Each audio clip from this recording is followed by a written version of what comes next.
This is ATN Global News. First, the headlines. Rivers Assembly passes vote of confidence on Tinubu. Senate backs death penalty for kidnappers, sponsors, informants, others. Tinubu swears in NPC chair, permanent sex. CBN announces new withdrawal limits, removes deposit cap. US halts immigration applications for 19 countries, citing security. FIFA grants clubs extra time before AFCON collapse. Two-Face cries out amid marital crisis.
Welcome back. Rivers State House of Assembly has unanimously passed a vote of confidence on President Bola Ahmed Tinubu, GCFR, for praising his purposeful leadership for steering the nation in the right direction and urging him to contest for a second term in office. ATN News correspondent Johnson Wale completes this report. Rivers State House of Assembly has unanimously passed a vote of confidence on President Bola Ahmed Tinubu, praising his purposeful leadership for steering the nation in the right direction and urging him to contest for a second term in office. The motion was moved by the majority leader of the House, Major Jack, during today's sitting, with lawmakers commending the president for appointing Rivers indigenous into key federal positions and for ongoing federal projects in the state, including the East-West Road and Border-Bonny Road. I rise this morning to move this all-important motion. Mr. Speaker, motion to pass a vote of confidence on His Excellency Bola Ahmed Tinubu, GCFR, President and Commander-in-Chief of the Armed Forces of the Federal Republic of Nigeria, for steering the ship of state in the right direction.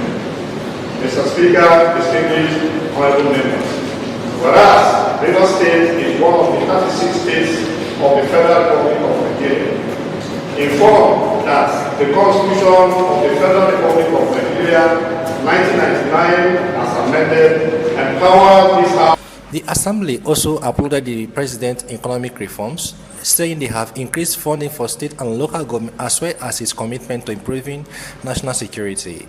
In a 6-point resolution, the House called on the President to seek a second term and directed members to begin mobilizing constituents for the Renewed Hope agenda. The lawmakers also pledged their loyalty through the political leader of the state, FCT Minister Nyesom Wike.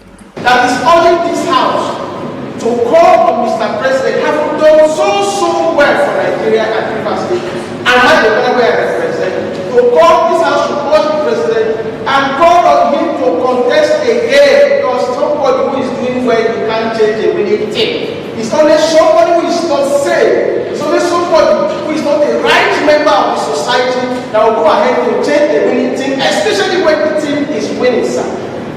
I would like to speak, Mr. Speaker, to acknowledge the improved coordination among our security agencies and a more unified strategy in combating the scourge of banditry and criminality. Mr. Speaker, it is the #1 scourge in Nigeria, because if there's no security, there's no peace.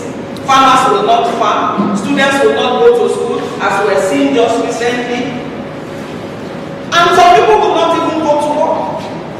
So I want to specifically acknowledge this coordination.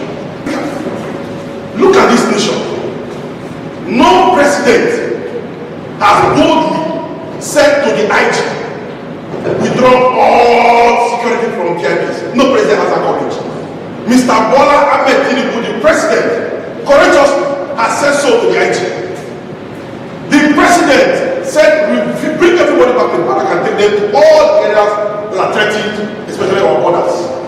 Today, all the VIPs, even myself, my security have been withdrawn. And I'm moving freely. Let them save the common Nigeria. That's the president we have in Nigeria today. The Speaker, Right Honorable Martin Samehule, praised members for their contributions and noted the unprecedented federal appointment given to Rivers indigents as proof of the President's inclusive leadership. On economy, the Speaker said the gains of subsidy removal are becoming evident with higher allocations to states and local government, easing inflation, declining commodity prices, and improving Naira. The Speaker agreed that the President has performed well and deserves a second term, urging lawmakers to mobilize their constituents for the Renew Hope agenda. Your contribution to this motion today has shown that you fully understand what is going on, not only in the states, but at the national level. So I thank you. I'm impressed that members have been shown that the Rivers Assembly is actually abreast with national matters as well. Thank you so much for your contribution. President Bola Ahmed Tinubu is indeed a fact. Why do I want to begin that way? Members will recall that Rivers State is about the first state that visited President Bola Ahmed Tinubu. And we thank Mr. President. Mr. President, economic policies definitely is leading us in the right direction. We're happy with what Mr. President is doing with the economy. In terms of security, we know we still have challenges. Members have said here today that there are challenges, of course. There is no country without a challenge in terms of security and what's happening. But the question to be asked is, what is the President doing? The President is doing the needful. The Speaker then formally put a motion to a voice vote, prompting a resounding aye from members, after which he declared the motion unanimously carried. Distinguished colleagues, those in favor that this House do pass a vote of confidence in His Excellency Bola Ahmed Tinubu, this effort, President and Commander-in-Chief of the Armed Forces of the Federal Republic of Nigeria, for providing the proposed leadership and steering the affairs of the nation in the right direction, should please say aye. Aye. You can say nay. The ayes have it. The second prayer, those in favor of prayer number 2, that we do commend the President for his law for the people of Rivers State through the appointment of notable persons from the state to federal government offices and positions, as well as numerous federal government projects in the state completed and nobody should please say aye. Aye. Again say nay. The ayes have it. I'm Johnson Wally, Atlantic Television Network, Port Harcourt. Cross River State says this year's 20th anniversary of the Carnival Calabar and Festival will serve as a major launchpad to restore its position as West Africa's leading tourism destination. Governor Bassey Otu made the disclosure during the Christmas tree lighting at Millennium Park, where he appeared with 4 former governors in a symbolic show of unity. He later reaffirmed the message in a statement on Wednesday. Otu described tourism as a key pillar of his administration and said the state is committed to reviving the sector through human capital development, rural transformation, and improved global visibility. Now regarded as Africa's biggest street party, experts said the 2025 edition offers a chance for economic repositioning. Culture consultant Joseph Neji said preparations are underway to set new global standards. What began as What began as a modest tourism initiative has grown into a global spectacle, attracting millions across continents, along with performances, concerts, parades, bikers show, fashion, film, and heritage exhibitions. This year's edition will feature performers from at least 10 countries and spotlight indigenous culture, while a parallel investment summit will seek fresher opportunities for businesses, creatives, and investors. Edo State House of Assembly Service Commission has cancelled the provisional employment of 324 newly recruited workers into the Assembly Service. The affected individuals were issued letters of appointment in September after undergoing interviews, but the Commission said the recruitment was unauthorized. This was disclosed in a statement during this of the commission, Ezeyi Igbas, and the secretary Isokin Nehi Olotu are made available to journalists on Wednesday. Speaking with newsmen on Wednesday, Igbas said the commission could not proceed with full employment due to prevailing constraints. Nigeria's First Lady, Senator Oluremi Tinubu, has launched empowerment programs for persons living with disabilities in Anambra State as part of her nationwide Renewed Hope Initiative social investment program aimed at promoting inclusive growth and shared prosperity. This exercise, which coincides with the commemoration of the International Day of Persons Living with Disabilities, is being launched simultaneously across the 36 states of the Federation, including the Federal Capital Territory and the Defense and Police Officers' Wives Association. It is a program designed to provide the sum of 200,000 Naira business recapitalization grants to 250 persons living with disabilities in each state and the FCT to support small business owners to recapitalize their existing businesses and strengthen their means of livelihood. Wife of the Anambra State Governor, Dr. Nonye Soludo, who was represented by the Deputy Governor's wife, Lady Oluchi Ibezim, launched the program at the Lighthouse Orca on Wednesday. The Anambra First Lady noted that the initiative was a testament to the President's wife's dedication to empowering the less privileged in sustainable business and ensuring well-being. Osun State People's Democratic Party caucus in the House of Representatives has warned Governor Seyi Makinde of Oyo State to stay away from Osun affairs. The caucus rejected what it described as illegal governorship primaries that on Tuesday produced Adebayo Adedemola as PDP's governorship candidate for 2026. In a statement signed by 6 members of the caucus on Wednesday, the lawmakers called on Makinde to desist from actions capable of threatening the political stability of Osun State.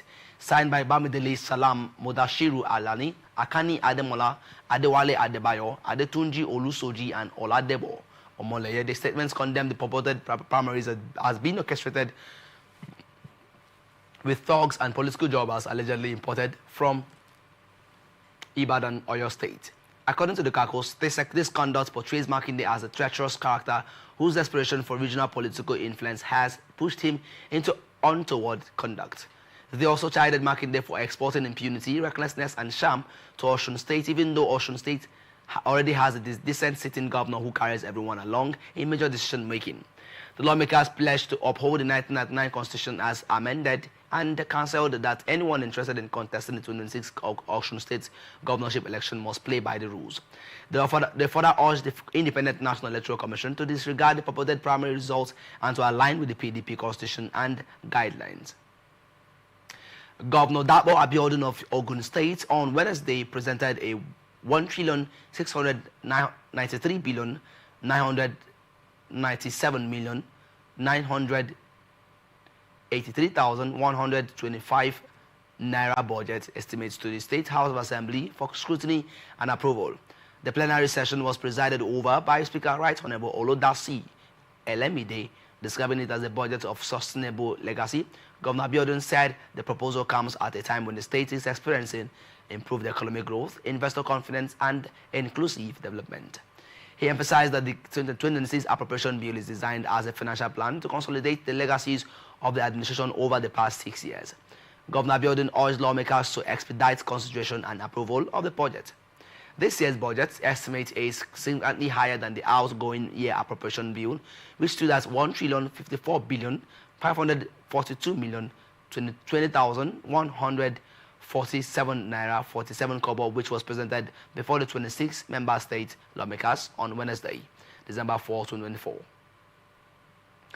Kano State Governor Abba Kabir Yusuf has announced plans to acquire drones and additional logistics to strengthen surveillance and rapid response operations in border communities vulnerable to bandit attacks. The development was contained in a statement issued on Wednesday and signed by the governor's spokesperson, Sanusi Tofa. According to the statement, the governor disclosed on Tuesday while accessing the readiness of Joint Task Force personnel at their 3 bases in Sanyawa and Shanono local government areas, where bandits recently carried out coordinated attacks. The visit follows months of growing insecurity along the Kano-Katsina border, where repeated incursions by armed groups have left residents on edge and triggered intensified multi-agency deployment. Governor Yusuf appealed to residents of the affected communities to support security operatives with actionable intelligence on bandit movement to help curb further attacks. He also disclosed that President Bola Ahmed Tinubu responded positively when he briefed him on the escalating situation and requested federal backing. The governor charged the JTF to intensify efforts towards securing the release of kidnapped residents from Sanyawa and Shanono. Kano State Governor Abba Kabir Yusuf on Tuesday paid a condolence visit to the family of the late Zara Alaila, the woman killed during the recent bandits' attack on Kamaya village in Sanyawa local government area. The development was contained in a statement issued on Wednesday and signed by the governor's spokesperson Sunusi Tofa. Zara's killing occurred amid a series of coordinated assaults across settlements along the Kano-Katsina border, a corridor that has suffered repeated incursions and abductions in recent months, describing Zara's death as a painful loss to our family, community, and to the entire state. Yusuf prayed for Allah to grant her eternal rest and comfort her loved ones. After the condolence visit, the governor proceeded to meet with troops of the Joint Task Force deployed across Shanono and Sanyawa local government areas, where he received an operational briefing and assessed current security deployment. Toko explained that although the armed groups have shifted deeper into border communities, troops remain fully committed to protecting residents and clearing the area of criminal elements. Security forces have foiled a night attack on Kwagaba community in Wano local government area of Sokoto State, killing 2 bandits and arresting 3 others. The incident was contained in a post shared on X on Wednesday by security analyst Bakasine. According to him, the attackers stormed the community on Tuesday night, but were quickly confronted after residents raised the alarm. Vigilante members and soldiers from Manono responded immediately, engaging the bandits and stopping the assault. He said the swift reaction of the security team prevented any harm to residents, adding that no one was injured or abducted during the attack. Police operatives of the Federal Capital Territory Command have arrested 4 suspected members of a notorious car snatching syndicate and recovered 6 stolen vehicles alongside over 15 million cash. The command's spokesperson, Josephine Ade, disclosed this in a statement released on Wednesday. Ade noted that the arrests and recoveries were made through coordinated operations by the Gwagwalada and Mabushi divisions as well as the command's Scorpion squad. Ade identified the suspects as an ex-convict, Dalhatu Bashiru, Mwadigo Emmanuel, Uche Nakano, and Alhaji Jazuli Adamu. She said Adamu, the alleged principal receiver of the stolen vehicles, was traced to Fagay local government area of Kano State, where he was arrested with 15,280,000 naira reportedly meant for the purchase of another batch of stolen cars. Ade added that preliminary investigations revealed that Adamu works closely with an accomplice, Alhaji Abdul Karim Ibrahim, a Nigerian national believed to be responsible for coordinating the resale of stolen vehicles in the Niger Republic. She, however, said Ibrahim is currently at large. Cash snatching syndicates have remained a persistent security challenge across Abuja and 8 satellite towns, often operating through coordinated networks that move stolen vehicles across state borders and into neighboring countries, particularly the Niger Republic, where they are resold. In recent months, the FCT Police Command has intensified intelligence-driven operations, including the deployment of specialized units such as the Scorpion Squad to curb armed robbery, vehicle theft, and similar crimes. The latest arrest from part of ongoing efforts by the command to dismantle organized criminal networks and improve security within the territory. Minister of Federal Capital Territory, Barrister Yesom Wiki, has engaged SCC Road Construction Company under an emergency arrangement over Apo Kashi Road project completion and 15 kilometers of Buhari Kuba Road project. Wike, who spoke on Monday during an inspection tour of Abo Kwakashi and Buhari Kubwa Road projects across the FCT, said the road was too important to the lives and livelihoods of residents to be left in hands of a contractor who consistently disappointed government and the public. The importance of that road, we felt that we have to relieve the hardship on the people there and then connect to Apo and Wasa. So I think it's a major decision we took, and for the interest of the people of Abuja. Again, we went to Buhari down to this Odexi Kubwa. You can see that it's a very major road that should be carried out. And we have also given it out to SCC so that they'll be able to also carry out major construction, major. In fact, passing that road today was an eye-opener to us that there are so many areas that needed to be tackled. And then we're here now at Kubwa Road. You see the drainage is going on, and when they have concluded the drainage, they of course have to sacrifice these old days and then carry out a new asphalt on it. The whole essence of what I'm doing is to let the world know that this administration means well, not only for the city, but also for the satellite communities. It has never happened, and never in the history of Abuja, since Abuja was created, that we had such an attention to rural communities. And this is what the Hope Agenda is all about. So this is what has happened, and you can see the enthusiasm from residents and those who carry out commercial activities here. The minister also disclosed that the administration has awarded the major Buhari Onyx Road in Kubwa to SCC after an assessment showed several sections requiring urgent intervention. So all it means that for the people of Apoka, I should look, this government of Aswaju Bola Tinubu, remembers that believe that they also have to benefit as far as the dividends of democracy is all about. Generally, the entire Abuja, and you can see what we're doing in the entire city and the satellite communities. I cannot complete no government, even if you give government to stay for life, there will still be problems. So the problems, we'll do the best we can. And having done our best, when another person comes, but can continue from there. Government is a continuum. So we have identified the ones we can solve that, and then we leave the rest for other people. So there's no way we can say that we'll finish the entire job or we'll finish providing infrastructure in the entire Abuja. No, that's not possible. Minister of the Federal Capital Territory, Barrister Yusuf Miki, has disclosed plans for the FCT administration to collaborate with the private sector to ensure smooth operations of bus terminals across the territory.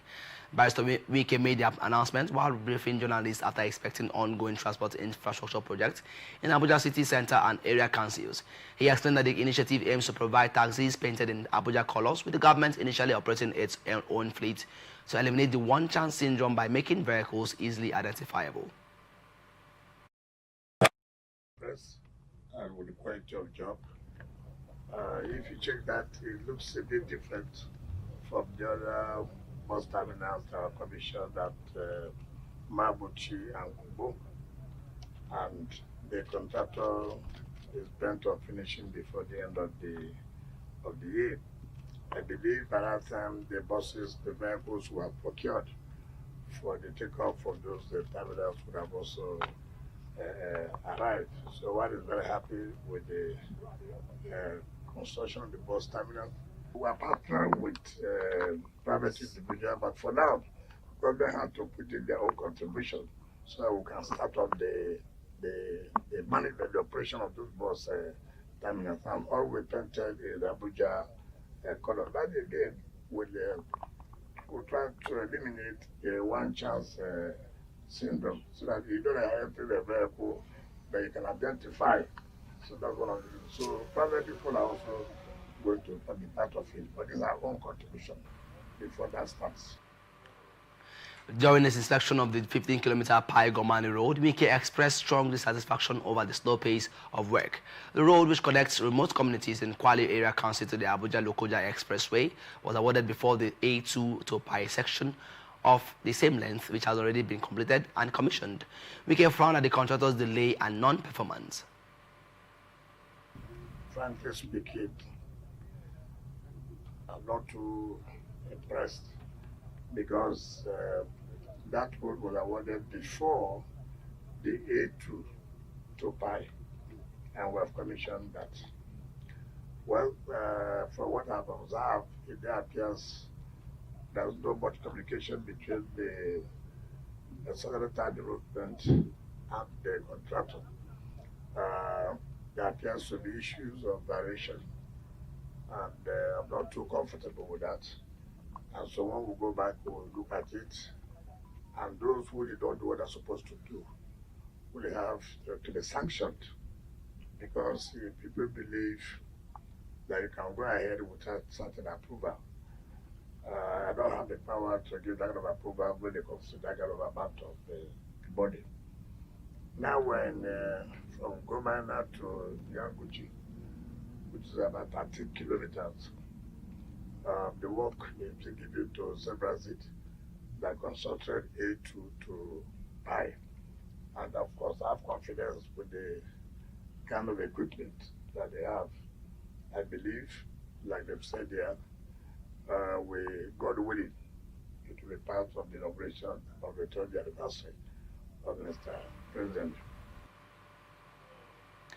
Bauchi State Police Command has arrested a suspected drug dealer, Ogu Simon, in Ningi local government area of Bauchi State and recovered a large quantity of narcotics estimated at over 12 million naira.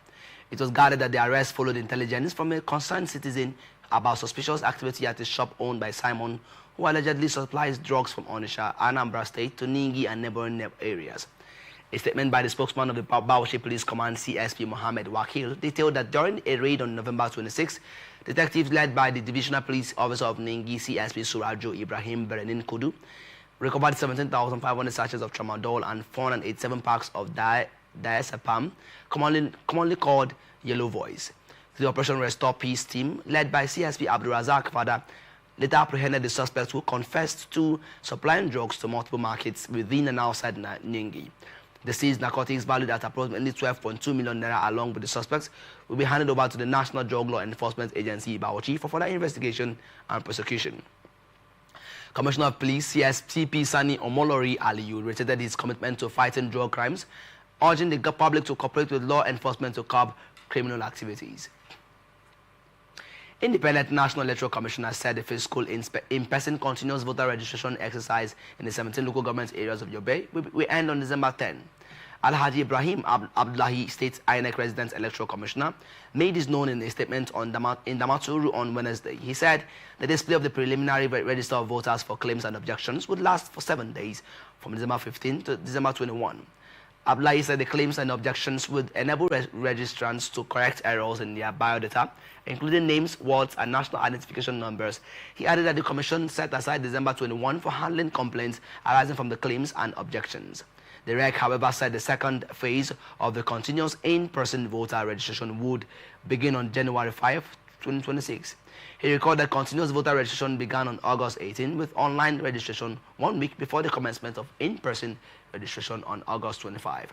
Abdullahi noted that the registration of voters and production of an accurate register are fundamental and critical requirements of the electoral system. Plateau State chapter of the People's Democratic Party has disowned a group within the party for staging a rally urging Governor Caleb Moftuang to leave the PDP and defect to the All Progressives Congress, APC. In a statement issued by the Publicity Secretary of the PDP in the state, Honorable Felix Chochi, the party described the group led by one Honorable Christopher Danjem as strange and faceless, noting that it is not recognized by the party or its leadership. Honorable Chochi said the group was acting out a script by its sponsors, who are obviously from the APC, which is trying everything possible to distract and destabilize the PDP and derail the good works the governor is doing in the state. Honorable Chochi stated that the state PDP categorically denies and distances itself from the self-serving group, as the party is committed to providing the public with accurate information concerning its operations. The press release by Danjem and his group, he said, misrepresents and misleads the general public. The PDP Publicity Secretary added that the actions of the group do not in any way reflect or support the true position or interest of the party. Independent National Electoral Commission in Plateau State has expressed concern over the low turnout of registered voters collecting their permanent voters card in the state. Resident Electoral Commissioner Mohammed Sadiq lamented the situation at a stakeholders meeting held in Jos, the state capital, on Wednesday, saying it was disappointing that many registered voters had not collected their PVCs despite widespread sensitization efforts. Sadiq noted that the Commission had made significant efforts to ensure that PVCs were available for collection, but many voters had yet to take advantage of the opportunity. The INEC REC urged registered voters to collect their PVCs, emphasizing that it was a crucial step in participating in future elections. The Commission also announced the timeline for outstanding activities, including the display of the preliminary register from December 15 to 21, 2025, and the handling of complaints of December 21, 2025. The INEC REC identified two major challenges faced by the Commission, which included uncollected PVCs and incomplete registrations. He urged registrants to take advantage of the display of the preliminary register of voters to check for errors and make necessary corrections. Sadiq thanked stakeholders, including traditional rulers, local government councils, and the media for their support and urged them to continue mobilizing citizens to participate in the electoral process. You are watching the Global News on Atlantic Television Network. We will be back after this break. Do stay tuned.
Welcome back. This is the Global News on Atlantic Television Network, and now to the rest of our stories. President Bola Tinubu on Wednesday swore in the newly appointed chairman of the National Population Commission, Dr. Aminu Yusuf, alongside 2 commissioners of the agency, as well as 5 federal permanent secretaries. The ceremony took place just before the president presided over the Federal Executive Council meeting at the State House, Abuja. Tinubu arrived at the council chamber at 1:31 p.m. After citations were read, the 5 permanent secretaries, Abdul Karim Ibrahim, Dr. John Ezeamama, Dr. Abdul Sule Garba, Dr. Ishaku Mohammed, and Dr. Ukaire Chibowu, took their oaths of office at 1:42 p.m. and signed the register. At 1:47 p.m., Yusuf, appointed NPC boss on October 9, was sworn in alongside 2 of the commission's members, including Dr. Tonga Betara, Yobe State. The MPC oversees national consensus, vital registration, and demographic data crucial for development planning. FEC later observed a minute silence in honor of the former Minister of Foreign Affairs, Ambassador Joy Ogu, who died on October 13, 2025, at the age of 79, before proceeding with its 8th council meeting of the year. The Senate on Wednesday moved to strengthen Nigeria's anti-kidnapping laws by proposing death penalty for kidnappers, as well as anyone who finances, facilitates, or provides information to them, as lawmakers debated amendments to the 2022 Terrorism Prevention and Prohibition Act, sponsored by Senate leader Senator Opeyemi Bamidele. The proposed legislation prescribes the death penalty without the option of a fine or alternative sentence for offenders. Presenting the bill, the Senate leader described kidnapping as one of the most pervasive and highly commercialized forms of violence perpetrated by criminal groups, noting that it has instilled widespread fear in communities and disrupted education, particularly for children. The proposed amendment seeks to formally designate kidnapping and hostage-taking as acts of terrorism under Nigerian law. Lawmakers said the introduction of the death penalty is intended to serve as a strong deterrent to perpetrators. Lawmakers also noted that during the bill's public hearing, appropriate sanctions should be considered for any financial institution found to be facilitating transactions linked to kidnappers, while some others further advocated for an end to the practice of granting amnesty to identify terrorists. The bill has been referred to joint committees on judiciary, human rights and legal matters, interior and national intelligence to report back in 2 weeks. Senate has launched an investigation into the Safe School initiative following concerns over its effectiveness in protecting schools and students from insecurity. Chairman of the ad hoc committee, Senator Uzo Kalu, said the program has failed to prevent mass abductions and attacks on schools. Over 1,680 school children have been kidnapped and 180 facilities attacked since 2014. The committee will conduct a financial audit and gather testimonies from ministers, state governors, and civil society partners to assess the initiative's effectiveness and identify improvements. This committee is not here for a witch hunt, but for the pursuit of the truth and accountability. Our mandate is very clear and unambiguous.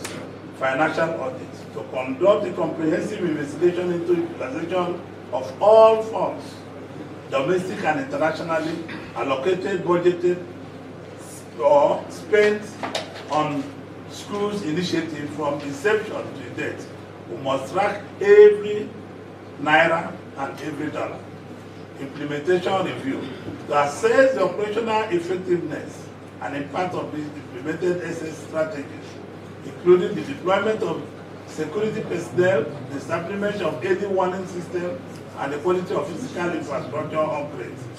stakeholders engagement to summon all relevant stakeholders, including ministries of education, finance, defense, civil defense, state governors, and civil society partners to provide detailed testimony and documentation. The investigation will review key components of the initiative, including deployment of security personnel, early warning systems, and infrastructure upgrades. Develop a clear, actionable set of recommendations to the Senate on how to re-engineer SSI to ensure our schools are truly safe, secure, and conducive for learning. We are determined to find out why, after such enormous investment and international attention, our school remain soft targets. We will not rest until we look into the Nigerian parents in their eyes and assure them that their child's path to education is protected. Launched in May 2014 after the Chibok schoolgirls' abduction, the initiative is a multi-stakeholder partnership involving the Nigerian government, UN, and private sector. Initial funding was $10 million, with over $30 million mobilized between 2014 to 2021. The government allocated 144 billion naira for 2023 to 2026.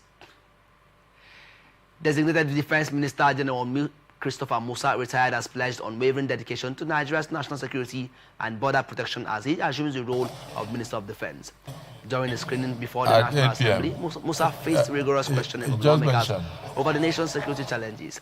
He emphasized securing Nigeria's borders to stop illegal activities and protect citizens. Is it your guest house? President Godswill urged Musa to investigate the reported withdrawal of soldiers from Kebbi School, normal where schoolgirls were recently abducted, and also called for research for the remains of the late General Musa who were killed during counter-terrorism operations. What did you say? Borno State. Go to Senator Sani Musa. He will give you the address of the guest house.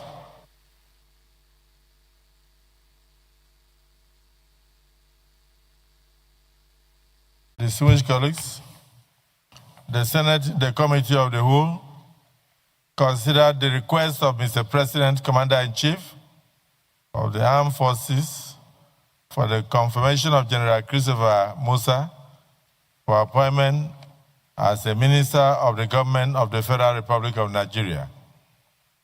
The nominee, General Musa, answered questions from distinguished senators on security matters and a number of topical issues.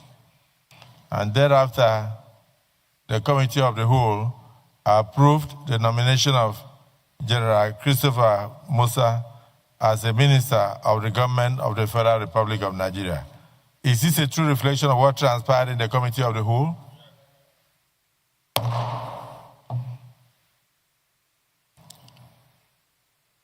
Distinguished colleagues, will the Senate now confirm General Christopher Musa as the Minister of the Government of the Federal Republic of Nigeria?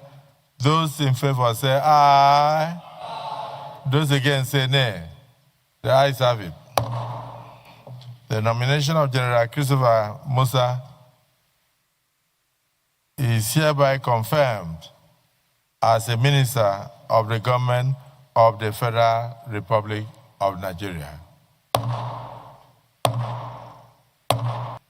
I wish him well in his new endeavor and pray that his actions will add value to ensuring that we minimize insecurity in the country and then bring the current security situation that tends to worry a lot of Nigerians to an end. I congratulate both the nominee as well as the appointer, Mr. President, and I congratulate the Senate for doing a great job.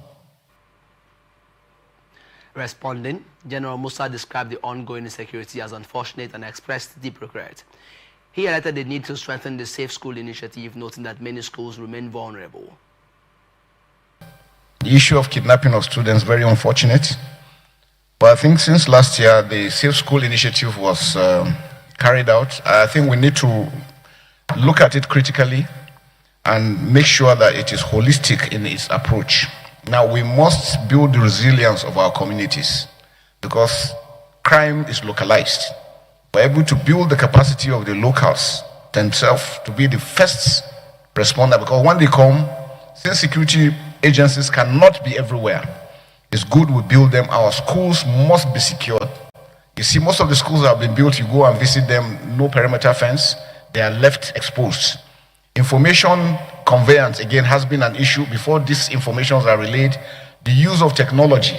So, sir, we're going to make sure that we do a whole of society approach into addressing this issue of kidnapping of school. With technology, working together with the armed forces, the police, and other security agencies, and the communities. I think that's where the gap has been. We will be able to address that properly. I'll be able to also secure these children and to stop issues of kidnapping all over the country. In our neighboring countries, Cameroon, Chad, Niger, Benin Republic, we need to also reach out to them, because if they're able to secure their own borders, it means our own borders will be secured. If theirs is porous, ours is going to be porous. And because we have more to lose, the terrorists that we're dealing with think Nigeria is so rich that when they come to Nigeria, they can make it. So anything they're doing anywhere, their target, end state, is to come into Nigeria. And that's why it's important that we must make sure that we secure our borders and deny them the entry. And then those ones that are within, we're able to take them out. He outlined a strategy focused on local community, capacity building, whole of society engagement, integration of technology, and coordinated security operations to combat kidnapping and other threats. I think one basic area we're also going to look at is accountability of the armed forces. Whatever funds is being made, we want to make sure that the funds are properly utilized. And I think that is very critical, so that we can make sure that whatever it is we're getting are things that will help us and assist us in the members of the armed forces in carrying out their action. What we have observed over time is that with the MDAs, we have not really been able to get the full support of the MDAs. I think one mistake we make is we think the armed forces can solve all the problems. The armed forces solution is just 20-25%. Majority has to do with good governance, building capacity, working together with all the other MDAs. The police has a lot to contribute. Civil defense, all other agencies, including Foreign Service, Ministry of Foreign Affairs, Interior. So we need to harmonize all this diplomatically. Most of our laws look obsolete, and because sometimes justice is delayed, then it becomes a problem. Because once punishment is meted immediately and action is done, it serves as deterrence to others. And that's why I think critical that we must be. And so I mentioned that all the MDS need to do the legal service, the correctional service, the civil defense, all mining activities have to be monitored properly, because that's another source of funding. All areas that they are getting their funds for, we must look at those aspects and stop and prevent them. And like we said, sir, the ability to also monitor where the funds are going to. If we're able to do that holistically using technology, sir, we'll achieve so much. Thank you. Musa also stressed improving accountability within the armed forces, called for full interagency cooperation, plans to modernize Nigeria's defense infrastructure, and review obsolete laws to better respond to current security dynamics.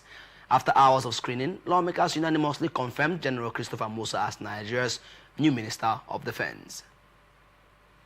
Senate Committee on Livestock and Animal Husbandry has also been reconstituted, with Senator Shehu Boba from Bauchi State appointed as chairman.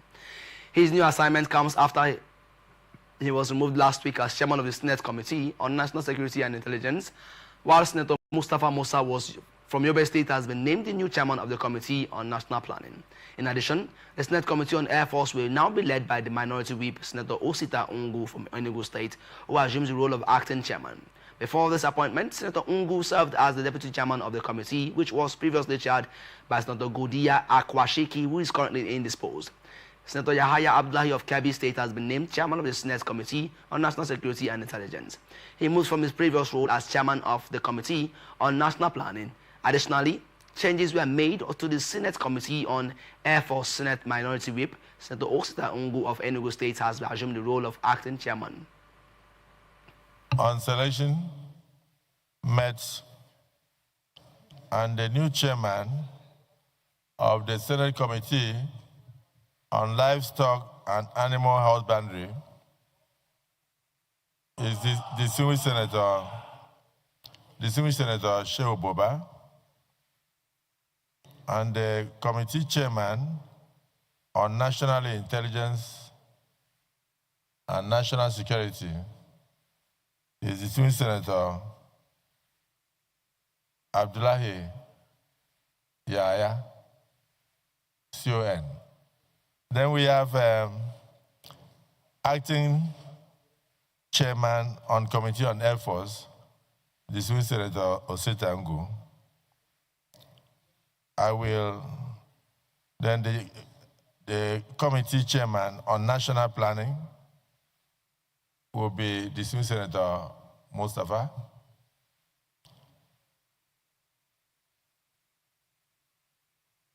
Distinguished Senator Mustafa, you will now be the new chairman on Committee on National Planning.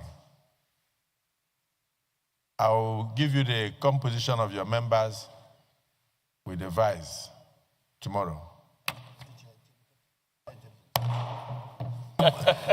Adoption of rules and proceedings. Your Excellency, Mr. President, Aliyu Yamwa Makur Mensman.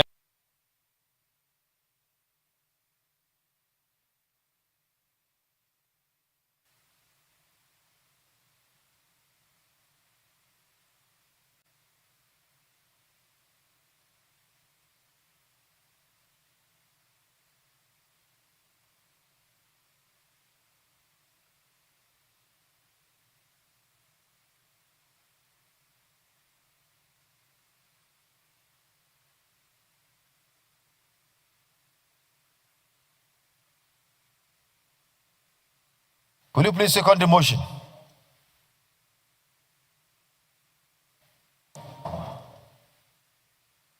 Another announcement. 70 and second by Senator Habib Mustafa. Say aye. On the Digital Communication Platforms Oversight and Regulation Bill 2025, SB.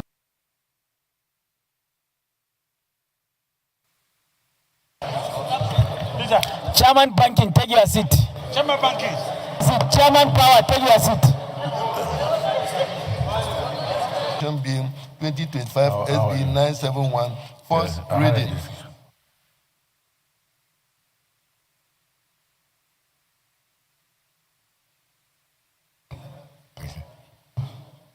Distinguished colleagues. It's not working. To acknowledge the presence of the delegation of The Senate leadership said the reconstitution process aims at enhancing its capacity to oversee national security matters more effectively amid the evolving security landscape. Stakeholders in Nigeria's justice and social sectors have reiterated their commitment to ending gender-based violence and expanding access to survival services with particular focus on emerging digital threats. In a statement made available to newsmen on Wednesday, Minister of Women Affairs Iman Sulaiman Ibrahim, speaking at the 11th Network Conference of Sexual Assault Referral Centers in Abuja, said Nigeria currently has 50 operational SACs across 24 states, which have supported over 58,000 survivors. She, however, stressed that more centers are needed to meet the rising demand. Sulaiman Ibrahim also announced plans for an emergency GBV response fund aimed at providing sustainable financing for shelters and referral services. Reaffirming international support, Ambassador Gatu Mignot of the European Union highlighted the increasing role of digital platforms as spaces for abuse. Regional Director of International IDEA, Dr. Robert Sharamo, described the conference as a critical space for reflection and action, noting that the EU-ROLAC partnership continues to strengthen Nigeria's justice institutions and support survivors nationwide. The conference underscores Nigeria's ongoing efforts to address both traditional and digital forms of GBV, while expanding survivor-focused services across the country.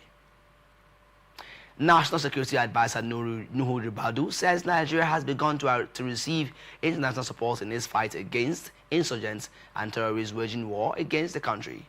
Ribadu made this known when he led a federal government delegation to pay a sympathy visit to the Catholic Bishop of Kotangora Diocese, Bolus Yohana, and parents of the abducted students of St. Mary's Catholic Nursery Primary and Secondary School in Angwara local government area of Niger State.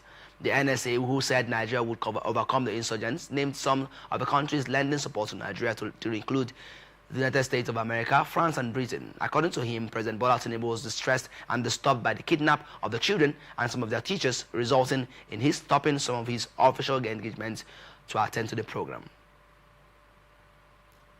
U.S. lawmakers have accused the Nigerian government of not doing enough to address the rising insecurity and killings in the country. The lawmakers spoke during the United States House Appropriations Committee joint congressional briefing on the alleged persecution of Christians in Nigeria. At the event, the lawmakers took turns to address the situation in the wake of President Donald Trump's designation of Nigeria as a country of particular concern and his threat of military action.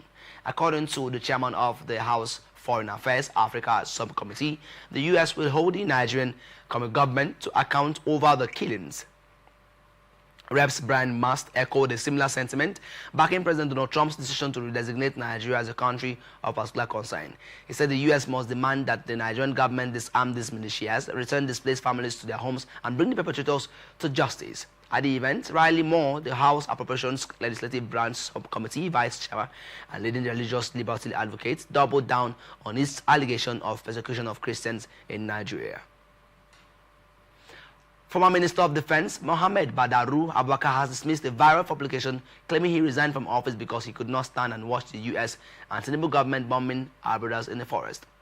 In a statement on Wednesday, Badaru described the report as false, malicious, and intended to misrepresent his reasons for leaving office. He said he never made such comments and no authorized representative of his did so.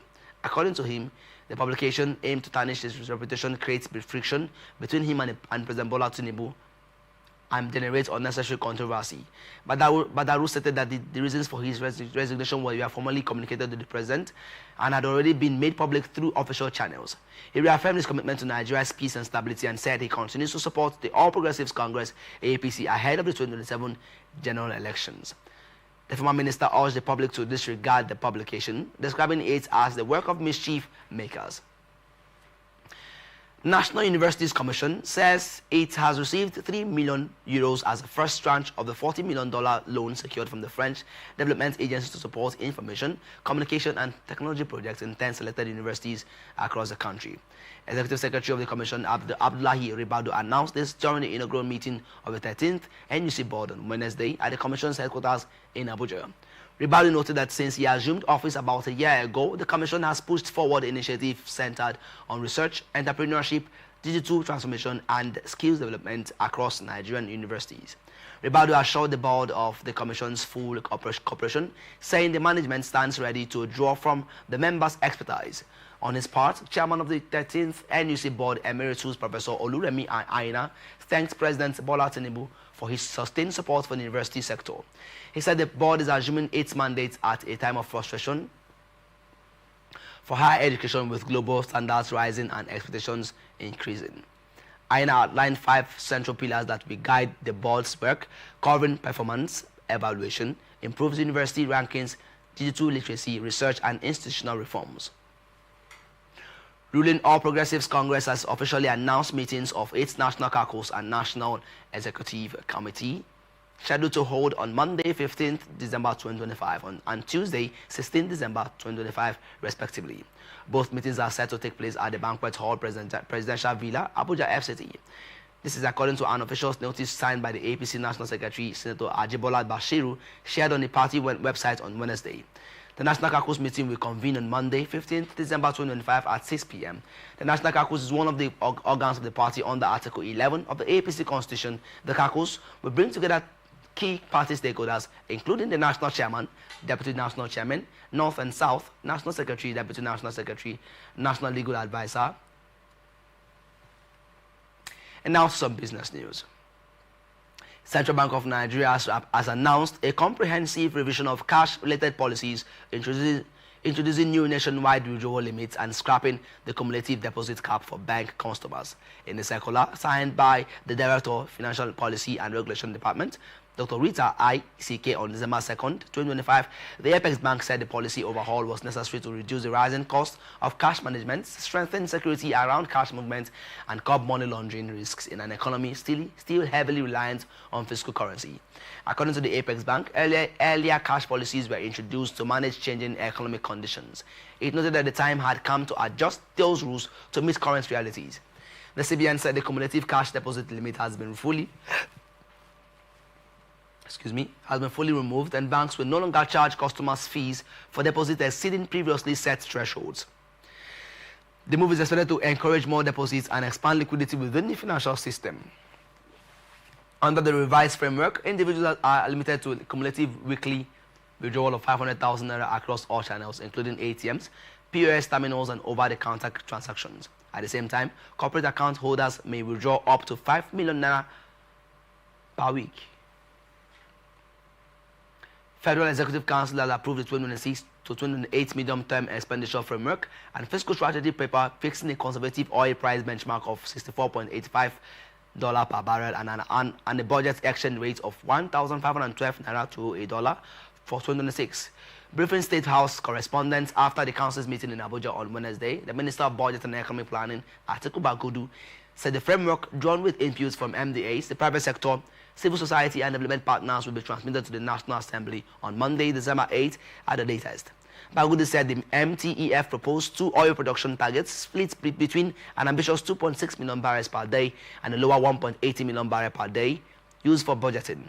On price, he added that the $64.85 to a barrel benchmark is deliberately below Nigeria's typical realizations.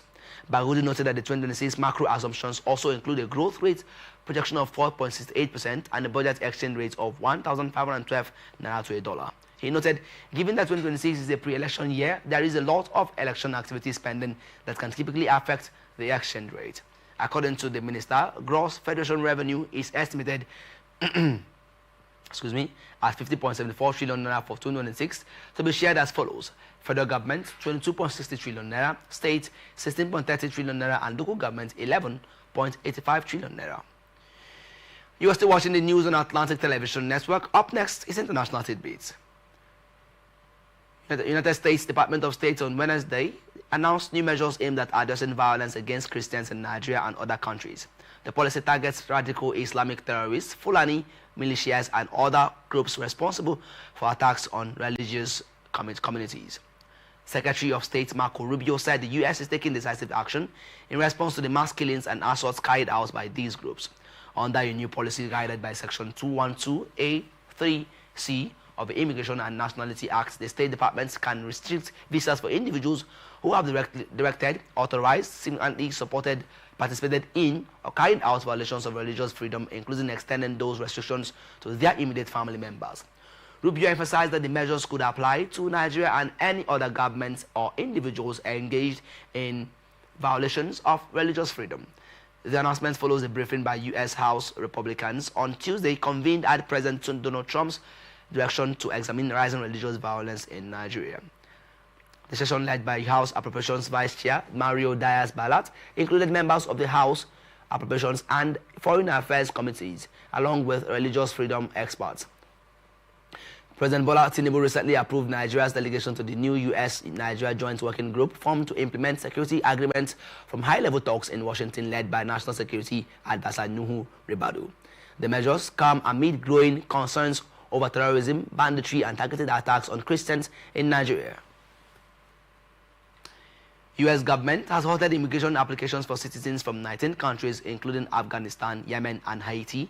An official memorandum said Tuesday, deepening the nation's sweeping crackdown on migration. Authorities paused green card and citizenship processing, according to the memo, for people from countries already subject to travel restrictions announced in June by President Donald Trump. Those 19 nations also include Venezuela, Sudan, and Somalia. Senior U.S. officials have signaled in recent days they will starkly tighten restrictions on immigration, a move fueled by the shooting of 2 National Guard soldiers last week. The main suspect in the shooting, which killed one, is an Afghan national. Trump, who campaigned for the White House on the pledge to deport millions of undocumented migrants, said on November 26, following the shooting, that he planned to permanently pause migration from all third world countries to allow the U.S. system to fully recover. U.S. Homeland Security Chief Christine Noem also urged on Monday an expansion of the list of countries covered by the June travel restrictions. The travel restrictions currently also apply to Burundi, Chad, Republic of Congo, Cuba, Equatorial Guinea, Eritrea, Iran, Laos, Libya, Myanmar, Sierra Leone, Togo, and Turkmenistan. Death toll from Hong Kong's worst fire in decades rose to 159 after all affected housing blocks were searched, police said Wednesday, cautioning that the figure may not be final.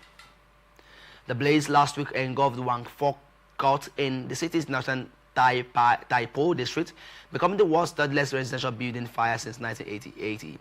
Police said the number of dead may still be revised as officers had found suspected human bones that require forensic testing.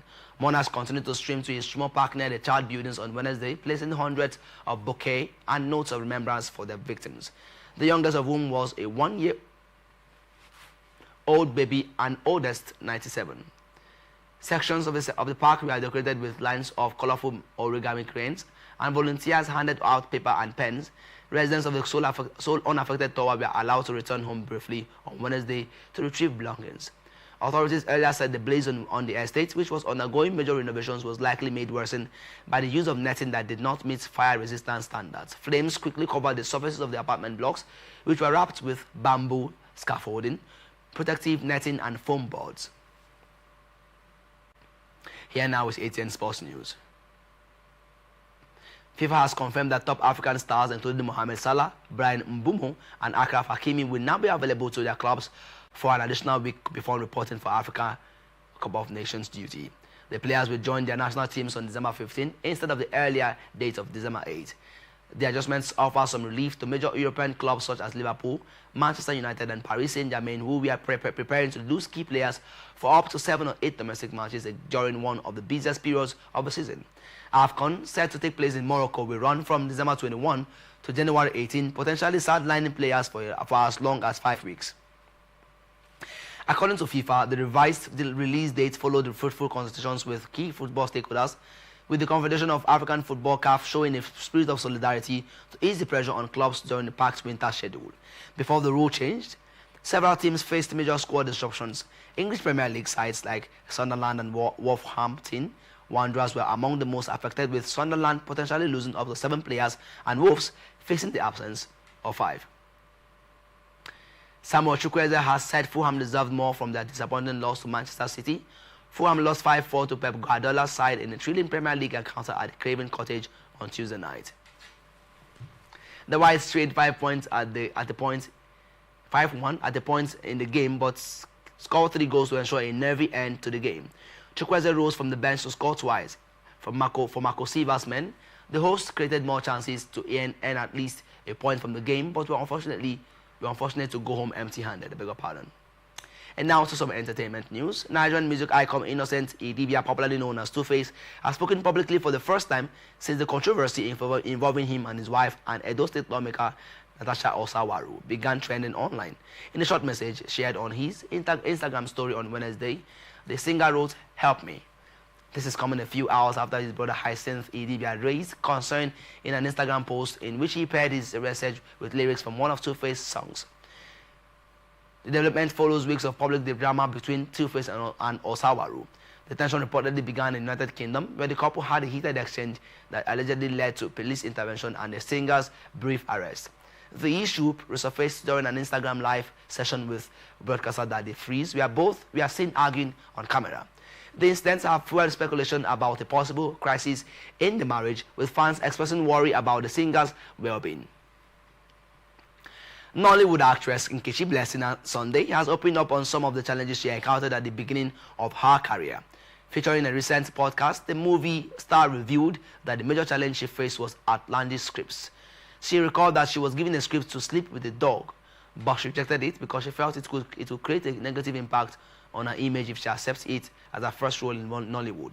Nkechi Blessing said after she left the production venue, she met veteran Nollywood filmmaker Emeka Duru, who offered to work with her. She added that Duru eventually gave her the opportunity to make her debut in the film Through the Fire by Imam Asong. And that's the global news for tonight. Before we go, another look at the major stories. Rivers Assembly passes votes of confidence on Tinubu. Senate backs death penalty for kidnappers, sponsors, informants, and others. Tinubu swears in NPC chair, Palm 6. CBN announces new withdrawal limits, removes deposit cap. US halts immigration applications for 19 countries, citing security. FIFA grants clubs extra time before AFCON call-ups. Two-Face cries out amid marital crisis, "I am favor." Chief Question Michael, thank you for watching. You can follow us on social media platforms on Twitter now X at Atlantic TV Net, on Facebook and YouTube at Atlantic Television Network, and on Instagram at Atlantic TV Network. And don't forget, peace and unity are the pathways to progress. Do have a wonderful night rest.